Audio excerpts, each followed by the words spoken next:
আজকে আমরা MS Excel tutorial শিখব কিভাবে সাবটোটাল করতে হয়। তো সাবটোটাল করার জন্য আগে আমাদেরকে এই টেবিলটা তৈরি করতে হবে। তো এই যে টেবিলটা আছে, টেবিলের শুরুতে কি আছে সিরিয়াল নাম্বার, তারপর প্রোডাক্ট, যে আমার কাছে কি কি প্রোডাক্ট আছে, যে এই প্রোডাক্টগুলো আছে, যে ব্যাগ, পেন, ডায়েরি, বুক, পেন, ব্যাগ, এই প্রোডাক্টগুলো আছে। কোয়ান্টিটি, যে কতগুলো করে আছে 45, তারপর 320, 52, তো এই কোয়ান্টিটিগুলো আছে। তারপর প্রাইস, যে কত টাকা দাম, যে এত টাকা দাম।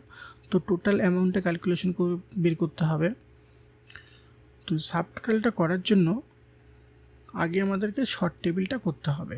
যে শর্ট টেবিল কি, তো শর্ট দু রকমের হয়ে থাকে, যে অ্যাসেন্ডিং অর্ডার আর ডিসেন্ডিং অর্ডার। যে অ্যাসেন্ডিং অর্ডার মানে এ টু জেড অ্যালফাবেট হিসাবে নেমগুলো সিরিয়ালি সাজানো আসবে, আর ডিসেন্ডিং অর্ডার মানে জেড টু এ মানে উল্টো দিক থেকে নেমগুলো সিরিয়ালি অ্যালফাবেট হিসাবে সাজানো আসবে।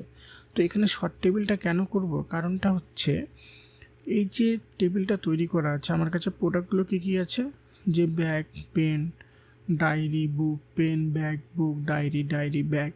তো এখানে আইটেমগুলো কি, এখানে প্রোডাক্ট নেমগুলো কি সিরিয়াল করা আছে? সিরিয়াল করা নেই। যে এখানে আমার কাছে কত ধরনের ব্যাগ আছে, 3 রকমের ব্যাগ আছে, কিন্তু 3টা কি এলোমেলো হয়ে আছে। যে একটা আছে সিরিয়াল নাম্বার 1-এ, একটা আছে সিরিয়াল নাম্বার 6-এ, একটা আছে 10-এ। তো শর্ট টেবিল করে আইটেমগুলোকে পাশাপাশি করে নেব। যে শর্ট টেবিল করে আইটেমগুলোকে অ্যালফাবেট হিসাবে সাজিয়ে নেব। যে ব্যাগ 3টা পাশাপাশি আসবে, ডায়েরিগুলো পাশাপাশি হবে, বুকগুলো পাশাপাশি হবে। তো শর্ট টেবিল করার জন্য টোটাল টেবিলটাকে সিলেক্ট করতে হবে এই সিরিয়াল নাম্বারটাকে বাদ দিয়ে। তারপর এখান থেকে আসতে হবে ডাটাতে। এখান থেকে যে শর্ট অ্যান্ড ফিল্টার গ্রুপ, এই শর্ট অ্যান্ড ফিল্টার গ্রুপের মধ্যে এই হচ্ছে অ্যাসেন্ডিং অর্ডার, মানে এ টু জেড অ্যালফাবেট হিসাবে নেমগুলো সিরিয়ালভাবে আসবে। আর নিচেরটা হচ্ছে ডিসেন্ডিং অর্ডার, মানে জেড টু এ মানে উল্টো দিক থেকে আসবে। তো এখান থেকে করলাম অ্যাসেন্ডিং অর্ডার। তো টেবিলের মধ্যে এখন আইটেম নেমগুলো কি সিরিয়াল হয়ে গেল। যে ব্যাগ 3টা পরপর চলে আসলো, বুক 2টা পরপর আসলো, ডায়েরি 3টা পরপর আসলো, পেন 3টা পরপর চলে আসলো। এখন ক্যালকুলেশন করতে হবে টোটাল অ্যামাউন্ট। যে টোটাল অ্যামাউন্টটা কীভাবে ক্যালকুলেশন করব, তো এখানে কোয়ান্টিটি, যে আমার কাছে ব্যাগ কতগুলো আছে, 45টা আছে। প্রাইস মানে কত টাকা দাম, যে 1150, মানে একটা ব্যাগের দাম 1150।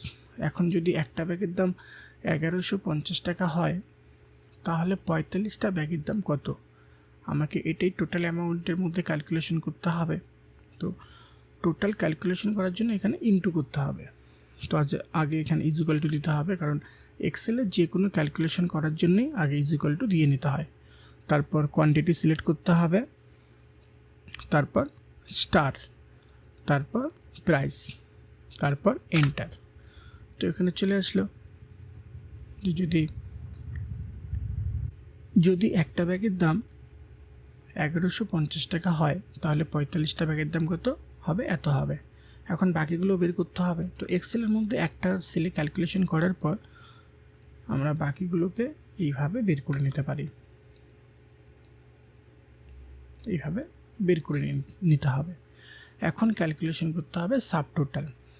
তো সাবটোটালটা কি, তো সাবটোটালটা হচ্ছে এই যে ব্যাগ এখানে আমার কাছে কতগুলো আইটেম আছে, যে ব্যাগ আছে আমার এখানে 3 রকমের। যে একটার দাম হচ্ছে 1150, একটার দাম 650, একটার দাম 350, মানে 3 রকম রেটের এখানে ব্যাগ আছে।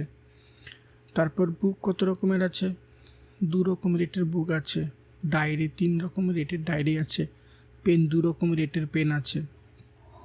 এখন আমার কাছে টোটাল কত টাকার ব্যাগ আছে আর টোটাল কতগুলো ব্যাগ আছে সেটা আমি দেখব। যে টোটাল বুক কতগুলো আছে আর টোটাল কত টাকার বুক আছে সেটা দেখব। তো এটা দেখার জন্য সাবটোটাল করে দেখতে হবে। তো সাবটোটাল করার জন্য আগে সম্পূর্ণ টেবিলটাকে সিলেক্ট করতে হবে সিরিয়াল নাম্বার বাদ দিয়ে। তারপর এখান থেকে আসতে হবে ডাটাতে, তারপর এখান থেকে আসতে হবে সাবটোটাল। এই সাবটোটালে ক্লিক করতে হবে। তো আমি কি দেখব এখানে, যে আমি এখানে দেখব টোটাল অ্যামাউন্ট আর টোটাল কোয়ান্টিটি। তো এখানে টোটালি আগে থেকে ক্লিক করাই থাকবে। তো এখান থেকে কোয়ান্টিটিতে ক্লিক করে নিতে হবে। তো তো কি দেখবো এখানে যে টোটাল কোয়ান্টিটি কতগুলো আছে, মানে টোটাল ব্যাগ কতগুলো আছে, আর ব্যাগের টোটাল অ্যামাউন্টে কত হচ্ছে সেটা দেখব। দেখার জন্য ওকে। তো এখন এই যে এখানে চলে আসলো যে টোটাল ব্যাগ কতগুলো আছে, এতগুলো আছে, আর এখানে টোটাল অ্যামাউন্টটা চলে আসছে, টোটাল বুক টোটাল অ্যামাউন্ট চলে আসছে, টোটাল ডায়েরি টোটাল অ্যামাউন্ট চলে আসছে, টোটাল পেন টোটাল অ্যামাউন্ট চলে আসছে, আর সবার শেষে আসছে গ্র্যান্ড টোটাল, মানে সমস্ত আইটেম নিয়ে টোটাল কতগুলো আইটেম আছে আমার কাছে। আর এখানে আসছে গ্র্যান্ড টোটাল, মানে টোটাল অ্যামাউন্টটা আসছে যে টোটাল কত টাকার প্রোডাক্ট আমার কাছে আছে। এরপর এই সাবটোটালটাকে কী করব, রিমুভ করব। তো রিমুভ করার জন্য একইভাবে সম্পূর্ণ টেবিলটাকে সিলেক্ট করতে হবে, তারপর এখান থেকে আসতে হবে ডাটা, এখান থেকে সাবটোটাল মানে যেখান থেকে তৈরি করেছি সেখানে এসেই রিমুভ করতে হবে, তারপর এখান থেকে রিমুভ অল এর মধ্যে ক্লিক, তাহলেই রিমুভ হয়ে যাবে।